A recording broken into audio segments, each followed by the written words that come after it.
Hoje eu quero falar com você sobre ser cristão. Muitos de nós, nós dizemos, eu sou cristã, eu sou evangélica, minha religião. E a gente já sabe, a gente já vê, nós temos acesso ao conhecimento hoje que ser cristão é muito mais do que sobre uma religião, muito mais do que sobre frequentar uma igreja, é muito mais do que falar de Jesus, é muito mais. Jesus mesmo nos disse que viver o evangelho é muito mais do que falar, é praticar. Ser cristão, seguidor de Jesus, é mais do que falar, é praticar aquilo que Ele nos deixou aqui escrito. E sabe, eu não cresci num lar cristão, frequentador de igreja. Meus pais, eles conheciam a palavra, tinham sido da igreja, mas nós não frequentávamos uma igreja. Na minha juventude, quando eu tinha ali 16, 17 anos, quando alguém perguntava assim, a minha religião, eu falava, sou católica. Mas eu não tinha entendimento algum, eu sabia sobre Deus, mas eu não conhecia Jesus. Eu orava à noite, porque minha mãe sempre nos instruía, ora à noite, a gente orava, eu orava o Senhor, pedia para Ele nos abençoar e tudo. Mas eu não conhecia o Senhor, eu só de ouvir falar, sabe? Assim como Jó, só conhecia de ouvir falar, não conhecia o Senhor verdadeiramente. Então assim, quando eu tinha 18 anos, em 2012... 19, eu me batizei, eu aceitei Jesus numa igreja aqui da nossa cidade, de uns parentes do meu marido, e eu me batizei. Um dia eu quero contar meu testemunho com mais detalhes, mas eu quero pra gente ter uma entrada aqui no que eu vou falar pra vocês hoje. E com 6 anos depois, eu aceitei Jesus, me batizei em 2012, só que mesmo assim não havia sido uma renovação no meu espírito, sabe? Eu comecei naquele momento a conhecer Jesus, a entender a palavra, e foi um processo, todos nós passamos um processo, sabe?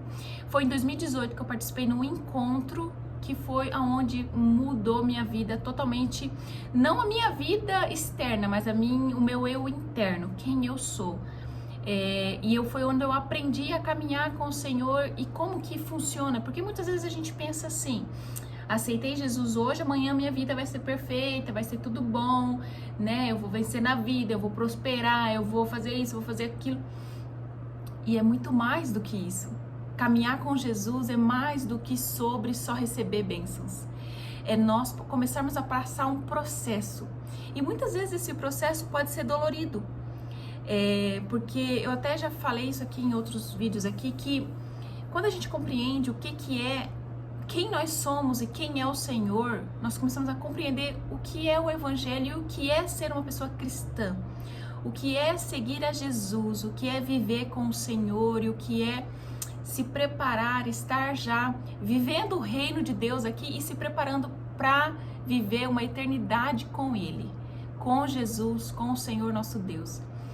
E eu quero falar com você hoje sobre Romanos 12:2, que eu quero que a gente medite nesse assunto específico, que foi um versículo que sempre me marcou, que até hoje, assim, eu ainda medito muito nele, sabe? Eu quero falar com você e oro para que isso seja edificante para a sua vida, assim como esse versículo foi para mim, que isso seja edificante para a sua vida, que fale com você, que esse vídeo marque na sua vida um entendimento, sabe? Que você consiga ter um entendimento da palavra e consiga entender que servir a Jesus e seguir o Senhor é muito mais do que um falatório, muito mais do que uma coisa de ir a uma igreja, de seguir a um pastor e a gente faz tudo isso por obediência a tudo aquilo que está escrito aqui. Porque a partir do momento que eu aceito Jesus, eu começo a me batizar, eu começo a ter uma renovação, o meu espírito vai começar a ser regenerado, e isso vai ser um processo que é onde eu vou começar a negar a minha alma, que são as minhas vontades, para viver a vontade do Senhor, que é para renovar o meu espírito. Lá em Romanos 12:2, Paulo vai escrever para a igreja de Roma, para os romanos. E eu quero ler com você. A minha Bíblia, essa daqui, ela tem uma amplificação, então elas vão ter palavras a mais, tá? E eu quero que, se você tiver com a sua, você abre pra gente ler junto, tá? Vai dizer assim, não vos conformeis com este mundo, com esta época, moldando-se e adaptando-se aos seus costumes externos e superficiais, mas transformai-vos pela renovação do vosso entendimento, pela sua mente, por vossos novos ideais e vossa nova atitude, para que experimenteis qual seja a boa, agradável e perfeita vontade de Deus. Eu creio firmemente no meu espírito que viver, ser essa nova criatura em Jesus é esse processo aqui. É um processo que nós vamos começar quando nós conhecemos ao Senhor, quando nós conhecemos a palavra e nós começamos a não mais ser aquele bebê cristão que se alimenta só no domingo ou que se alimentava de ouvir falar de um Deus, mas nós começamos, assim como Paulo, a nos alimentar de um alimento sólido, que é um alimento que a gente começa a ter interesse. O Espírito Santo começa a nos convencer do pecado, ele começa a nos colocar um desejo de leitura, de entendimento, de relacionamento com ele. Ele começa a nos levar nesse lugar de mais sede e fome dele, que eu sei que quem faz não é nós. Não é por nós, porque eu sou boa, olha como eu sou sedenta. Não, quem faz é ele que coloca em mim e coloca em você essa vontade, esse desejo de conhecer ele. E eu creio firmemente que ser cristão é isso aqui. Não é uma roupa que você coloca, não é, aquela pessoa é crente. Aquela pessoa que anda com a Bíblia, ela é crente. Olha como ela ora em línguas. Eu sei que muitos da nossa geração pensam assim, que tem uma pessoa ali no altar e aquela pessoa começa a orar em línguas. Nossa, essa pessoa é cheia de Deus. Não, gente, Paulo fala que na verdade, se aquela pessoa está orando em línguas e a voz dela está sobre as outras e ela mesma não está interpretando, ela está em erro. Porque Paulo instrui que a oração em língua deve ser... porque é algo que é uma língua em mistério, nem você está entendendo, nem aquela pessoa que está orando em línguas, ela mesma não está entendendo, a não ser que ela receba o dom de interpretação. Aí sim, ela pode fazer aquela oração e interpretar para que a igreja seja edificada. A oração em línguas, ela deve acontecer para a edificação da igreja. Se não há interpretação, não ore na igreja, porque você tem, o profeta ele tem domínio sobre o Espírito. Então você, eu tô orando em línguas, não consigo. Não, você consegue parar. A pessoa consegue, ela não pode orar em línguas se não há interpretação. Paulo nos instrui lá em Coríntios que nós devemos procurar com zelo todos esses dons, o dom de profetizar, o dom de orar em línguas, o dom de interpretar, mas que nós busquemos mais o dom de profetizar. E o que é profetizar? É você falar aquilo que é a vontade divina do Senhor para a pessoa, para a igreja, para que a igreja seja edificada. Agora você imagina uma pessoa que está orando em línguas, mas ela não está interpretando, ela não está edificando a igreja, ela está edificando só ela mesma e a igreja está ali, e aí? Então, biblicamente, Paulo nos instrui que não haja essa oração em línguas se não há interpretação, porque daí não vai edificar a igreja. Que você profetize, porque daí sim, o intuito da pessoa que está ali é edificar toda a igreja. Aí sim, ok. Pode orar em línguas se há interpretação, se não há, não. Então quando a gente começa a compreender a palavra, a gente começa a entender que não é sobre isso. Não é sobre, é a pessoa mais perfeita, a pessoa mais santa, não. É uma coisa que eu aceitei Jesus, eu comecei a caminhar com ele, agora eu entendo que eu preciso começar a passar esse processo de transformação de mente, assim como Paulo está falando, ó. Então, para que não vos conformeis. Então, daí você entende que você não pode se conformar com este mundo, você não pode se conformar com a sua situação. Se você, antes de conhecer o Senhor, se você, antes de se tornar cristão, verdadeiramente ser regenerado seu espírito, antes que isso acontecesse, se você achava normal um casamento em que havia xingamento, que havia maltrato, que havia gritaria, que se você achava normal tratar o filho falando palavras de maldição sobre ele, que você achava normal a família não se sentar ao redor da mesa para ter momentos de comunhão junto, você achava tudo isso normal, mas daí você começa a ver que não, eu não vou me conformar. O que a palavra diz para mim, eu vou começar a ver que eu não me conformo com o mundo, mas eu me conformo com aquilo que está escrito aqui sobre mim, que eu não sou um erro. Eu não tenho pai, não tenho mãe, eu fui assim, fui abusada. Eu não me conformo. Eu não sou o que a minha mente, aquilo que Satanás colocou na minha mente. Sabe como que acontece na nossa vida? Desde quando você nasceu e desde quando eu nasci, a tentativa do diabo é nos afastar da boa, perfeita e agradável vontade de Deus para nós. Muitas vezes nós temos a mentalidade que Deus está com raiva da gente, que Deus está bravo, que Ele me vê suja, que Ele não gosta de mim porque eu peco, porque eu erro, eu falei a minha vida toda, eu fiz tudo errado, falharam comigo, me machucaram. Onde estava Deus? Deus sempre esteve ali. Só que existe uma coisa, Deus ele é justo e há justiça em Deus e não tem como Ele ir contra a própria palavra dele. Sabe, o inimigo, ele desde a nossa infância, desde quando desde quando você e eu estavam no ventre da nossa mãe, ele está tentando nos distanciar do propósito de Deus para nós, que é uma vida abundante, é uma vida de paz e de alegria, independente da circunstância, porque eu vou estar lá na circunstância difícil, no dia mal, mas eu vou saber, o meu pai é bom, o meu pai, ele é bom, ele me ama, ele me aceita, ele me perdoa, e eu vou estar com os pensamentos alinhados com a palavra. Só que Satanás, desde quando nós somos crianças, ele está tentando todas as formas, ele vai encontrar brechas na nossa vida e na nossa geração para nos ferir. E talvez você me pergunta, tá, mas o que são essas brechas? Brechas são legalidades, são quando os nossos pais, os nossos avós não trataram coisas e andaram em desobediência a Deus. E toda desobediência tem uma consequência. Vamos supor, pais, avós que deram legalidade para o inimigo, foi quando eles pecaram, eles desobedeceram a Deus. Por exemplo, houve traição, houve abuso, houve assassinato. Todas essas coisas estão debaixo de desobediência à palavra do Senhor. E todas essas coisas deu legalidade. Vamos imaginar um papel em que Satanás pegou e falou assim, ó, eu tenho legalidade para agir nessa pessoa. Eu tenho legalidade para agir na vida espiritual dessa pessoa. Eu tenho legalidade para agir na vida emocional dessa pessoa. Eu tenho legalidade para agir no casamento. Ela nunca vai permanecer casada, ela sempre vai separar, porque eu tenho legalidade. O inimigo vai ficar agindo. Só que daí quando nós conhecemos Jesus, nós não vamos mais nos conformar, porque daí a gente começou a aprender o que está escrito aqui. Você e eu começou a aprender que Deus tem uma vida boa, Deus tem paz para nós, Deus tem alegria, Deus tem um casamento abençoado. Deus tem uma mente sã e equilibrada. Deus não nos deu um espírito de temor, mas nos deu um espírito de ousadia. Deus não nos deu um espírito de timidez, mas um espírito de ousadia. E daí a gente começa a entender. Aí Satanás pega todas essas legalidades que foi dado pelo homem. O Senhor, o homem tem livre-arbítrio. Seus pais, seus avós, a geração passada sua tinha livre-arbítrio para escolher. E as escolhas deles geraram consequências espirituais para você, que foram essas portas abertas no mundo espiritual. E eles não pediram perdão ao Senhor e essa porta permaneceu aberta para você. Por isso que esses demônios têm legalidade para agir sobre a sua vida, sobre essas áreas da sua vida. Aí quando nós conhecemos o Senhor, nós começamos a mapear a nossa vida e começar a ver o porquê que isso está acontecendo, e a gente começa a discernir pelo poder do Espírito Santo, a discernir essas coisas e começamos a ir ao Senhor. Aí a gente começa a não se conformar, não, eu não me conformo com isso, eu já renovei a minha mente.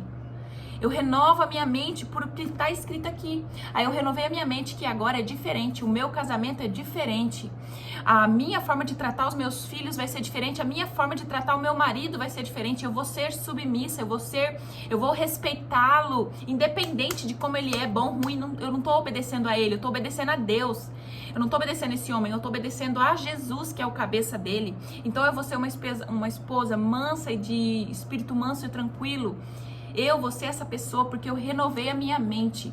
E quando eu renovo a minha mente e não me conformo com o mundo, eu começo a alinhar a minha vida, eu começo a fechar essas brechas e aí acontece aqueles processos de quebra de maldição, que a pastora Tânia Teresa fala muito sobre isso, que são as maldições também hereditárias que a gente fala, que são todas essas brechas que estiveram abertas na nossa vida até o dia de hoje. Só que daí você conheceu Jesus, você conheceu a Bíblia, você não se conformou mais com isso. Não, eu não me conformo em ter uma vida dessa forma, eu não me conformo em ouvir esse tipo de música e deixar isso entrar dentro de mim, eu não me conformo em assistir esse tipo de filme e deixar isso entrar dentro de mim, porque eu sei que vai estar alimentando o meu espírito e eu não quero. E daí então a minha mente é renovada e eu começo então a viver conforme o que está escrito aqui. O meu entendimento é renovado. E eu vou então passar por esse processo. Se você não passou ainda, eu te convido, eu falo para você, faça isso, é muito importante. Vá diante do Senhor, confesse esses pecados cometidos pelos seus antepassados, até pecados que você nem imagina que possa, você fala, Senhor, eu não sei se teve homicídio, mas eu vou fazer isso. Você vai chegar diante do Senhor, você pode pesquisar, isso é muito fácil para a nossa geração, a gente pode pesquisar, e você vai fazer o que a palavra nos instrui, que é confessar esses pecados. Pai, eu confesso, se os meus pais, meus avós, se algum antepassado meu cometeu esse tipo de, vamos dar um exemplo, suicídio, cometeu homicídio, Pai, nesse momento eu vou diante do Senhor e eu peço perdão, e eu desfaço essa legalidade do inimigo sobre a minha vida e sobre a minha geração, sobre os meus descendentes agora. E você recusa isso no mundo espiritual, você pede perdão diante de Deus, você se arrepende. E o arrependimento é uma mudança de atitude. E daí você entendeu que aquilo não vai poder mais ser cometido na sua vida e não vai acontecer.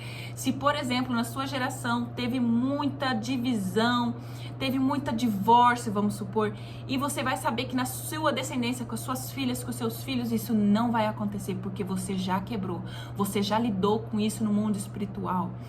Amém? Eu espero que você esteja recebendo e que isso venha edificar a tua vida. Pra gente continuar. Então você vai fazer essa oração confessando ao Senhor e faça também com uma pessoa, porque a Bíblia nos ensina que quando nós confessamos a Deus, nós recebemos o perdão pelos nossos pecados, mas quando nós confessamos uns aos outros, você confessa com uma amiga cristã, com um pastor, um líder, um discipulador, pessoas que estejam caminhando já com o Senhor há um bom tempo, que tenham conhecimento da palavra, você vai chegar a essa pessoa e você vai fazer toda essa lista de confessar pecados que vier à sua mente, que pode ter acontecido nos seus antepassados, que está gerando hoje brechas para o inimigo agir na sua vida. Algum tipo de vício, bebida, vício de cigarro, algum tipo de vício também que está te afetando. Você vai levar isso ao Senhor, você vai pedir perdão por essa brecha que foi aberta na sua vida e você vai confessar com outra pessoa e vai deixar isso no mundo espiritual e tirar essa legalidade. Satanás, ele já perdeu. Quando nós conhecemos a palavra verdadeiramente, quando nós saímos desse raso de só frequentar uma igreja e não haver movimentação dentro de nós, uma renovação no nosso espírito, Satanás perde as forças, porque nós nos tornamos fortes espiritualmente. E a partir de quando tudo isso acontece, que você não se conforma, que você renova e o seu caráter é transformado, porque toda essa renovação de mente gera em nós um novo tipo de atitude, um novo tipo de falar, um novo tipo de olhar, um novo tipo de pensar principalmente. A gente pensa diferente, porque tudo que nós pensamos vai gerar em nós uma forma de falar e vai gerar em nós uma forma de agir.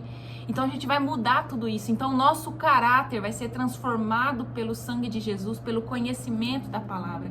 E então, a partir de então, com a nossa mente renovada, nós vamos experimentar a boa, perfeita e agradável vontade de Deus, as promessas que Ele tem para mim e tem para você aqui.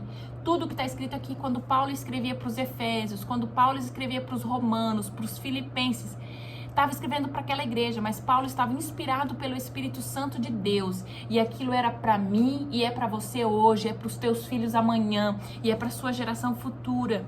Amém? Que você possa receber essa palavra, esse renovo no seu espírito, e que o Espírito Santo agora invada o teu coração com sede e fome da palavra, que você tenha sede e fome da justiça de Deus, que é Jesus aqui na terra. Em nome de Jesus, essa é a minha oração, que você receba o Espírito Santo, que você receba a sede e a fome de buscar os dons espirituais para servir a igreja de Cristo nessa terra, que você tenha fome e sede de deixar um legado com a sua história aqui na terra, porque você não está aqui em vão. Você não existe em vão. Deus tem um plano para sua vida. A palavra do Senhor diz que Ele tem o seu nome escrito na palma da mão dele e todos os seus dias estão contados por Ele. Não viva uma vida em vão. Não tenha uma existência em vão. Tem o dia mal? Nós temos, eu tenho, você tem, mas ele passa e passa nós permanecendo fazendo o que tem que ser feito. Mesmo no dia mal, permaneça fazendo o que tem que ser feito, nem que seja o mínimo, mas faça. Não desista de plantar, porque quando você planta, você vai colher, mesmo que você plante chorando, você colherá. Eu declaro em nome de Jesus, você que está ouvindo essa palavra, mesmo que hoje você esteja plantando as suas sementes chorando, eu declaro que em pouco tempo você colherá e carregará esses feixes com alegria. Em nome de Jesus, eu declaro isso sobre a sua casa, eu declaro isso sobre a sua família, receba isso no teu espírito, em nome de Jesus, eu declaro isso para você. Eu declaro isso para você, eu declaro alegria, eu declaro feixes de alegria. Talvez hoje você está plantando e você não sabe o que eu estou plantando. Talvez no seu casamento, o seu marido não é aquilo que você imaginava e você percebeu que talvez você fez uma escolha errada. mas você vai plantar mesmo não vendo a colheita nele. Você vai ser a boa esposa, você não vai o ganhar falando muito, você não vai murmurar, você vai permanecer fazendo por ele, mesmo você falando ele não merece, ele é ruim, ele é mau, ele é tô com ódio, mas você vai permanecer plantando, mesmo que seja chorando. Você vai plantar uma esposa amorosa, uma esposa paciente, uma esposa, assim como 1 Pedro, uma esposa de espírito manso e tranquilo. Você vai plantar uma esposa que respeita-o, que não fala palavras que diminuam ele. Isso é o plantio da esposa, o plantio dos pais. Os meus filhos estão aqui talvez numa atitude que eu não estou gostando, mas eu vou plantar neles, no coração deles, os princípios. Toda oportunidade que tiver, eu vou falar: meu filho, isso que você está fazendo está errado, isso é mentira, mentira não agrada o coração do nosso Deus. E você vai plantar essas sementes no coração deles, no momento da raiva, do estresse, do nervosismo. E tenha certeza que aquele que promete, ele cumpre. Ele não é homem para que minta e nem filho do homem para que se arrependa. Você vai colher esses feixes com alegria. Se, por exemplo, é no teu trabalho, você está plantando e você não está vendo resultados, você sabe que você tem que fazer esse trabalho, o Senhor te deu a direção e você não está vendo resultado, continue plantando dia após dia, dia após dia. Faça. Vamos supor que você trabalha com algo que todo dia você tem que fazer. Faça todo dia, que você vai colher. Em nome de Jesus eu declaro, você vai colher com feixes de alegria. Amém? Você vai colher esses feixes de alegria. Que Deus te abençoe. Foi maravilhoso estar com vocês nesse tempo. E até o próximo vídeo. Deus abençoe.